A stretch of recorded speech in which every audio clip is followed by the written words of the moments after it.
Doon ko sa lumang bahay ni Doña Segunda. Doña Segunda Luz.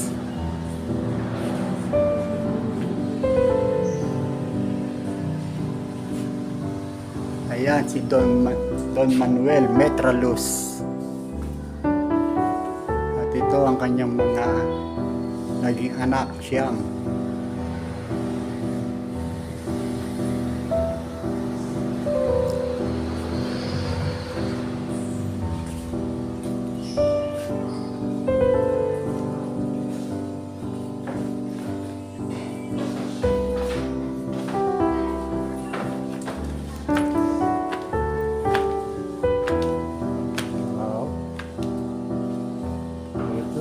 Luma nila radyo pono, wall clock.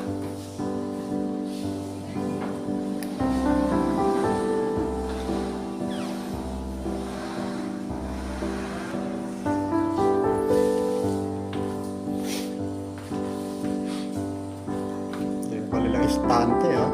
Naalala ko istante namin nung araw.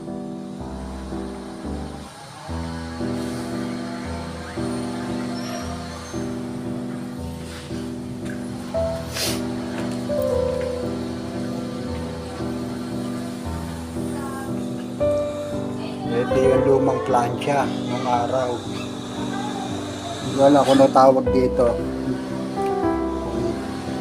Yung prensa ba?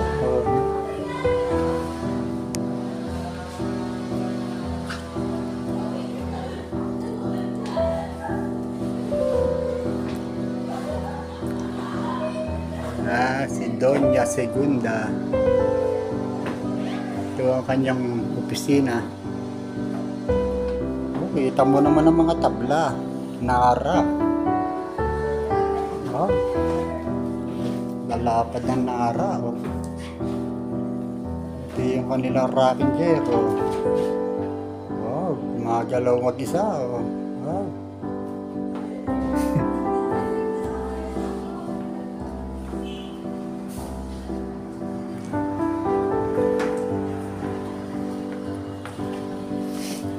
Tayo sa taas.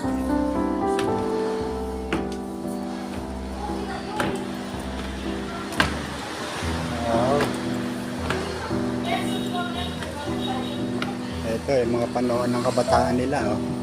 Para nagbalik tanaw yan.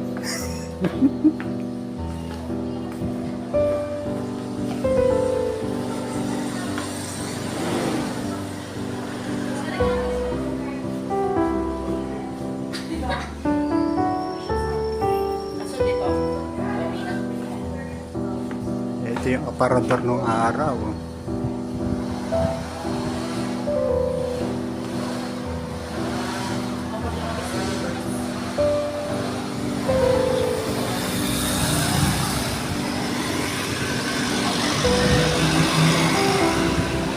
Meron kayong event sa school?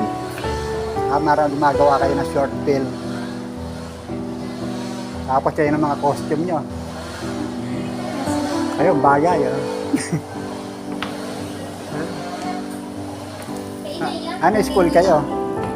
BSU po, Pablo Borbon. Dito rin? Sa Batangas po. Batangas City. Kilala nyo na si Doña Segunda? Opo. First love daw ni Rizal yan eh. Opo. Ayon sa istorya eh.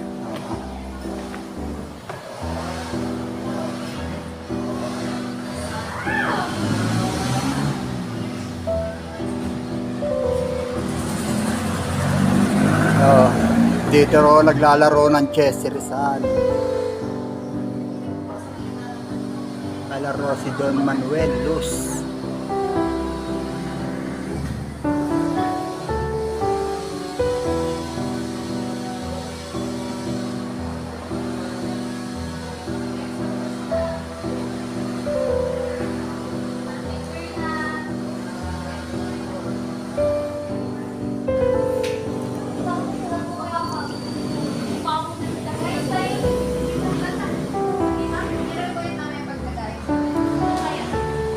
Ito yung kanilang lumang piano.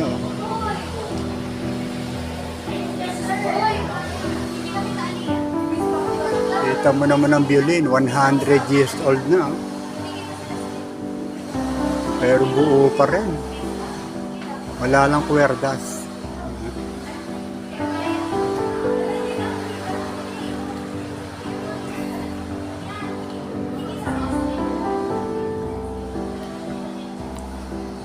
Ito yung kanilang altar. Dito pala sila mga nag-oorasyon pagka alas 6. Kitang-kita mo pagiging religyoso nila.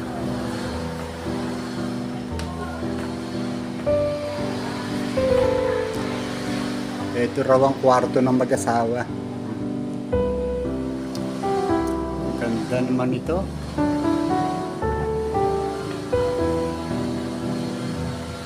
Wow.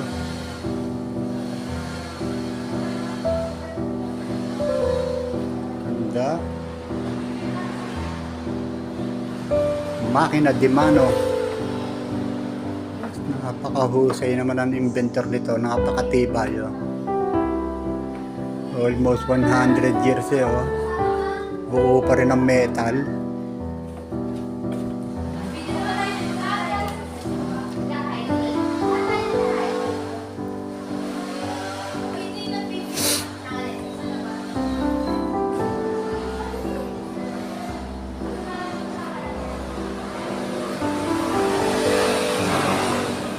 Ito raw yung tukador. Ewan ko lang kung ano ibig sabihin ng tukador.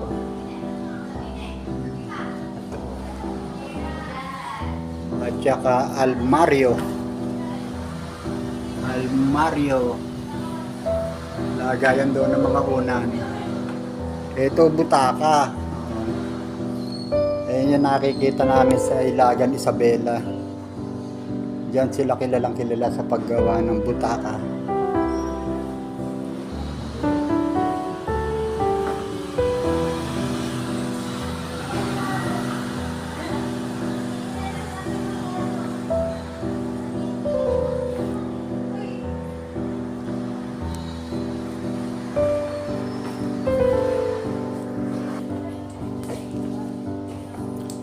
Dito tayo sa tinatawag na azotea.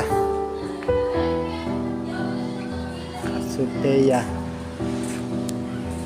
Oh, ang ganda. Napakalilim. Nasa puno tayo ng alagaw.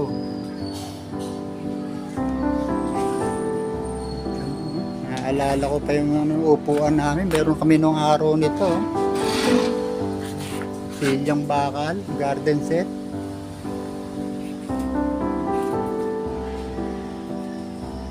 Retablo. Oh, retablo.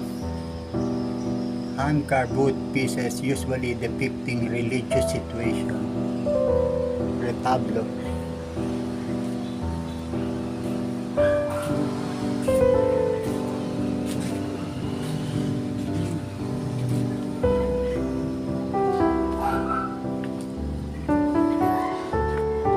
Tayo sa azotea. Hagda ng bato. Mayroong bahay na bato, may hagda ng bato.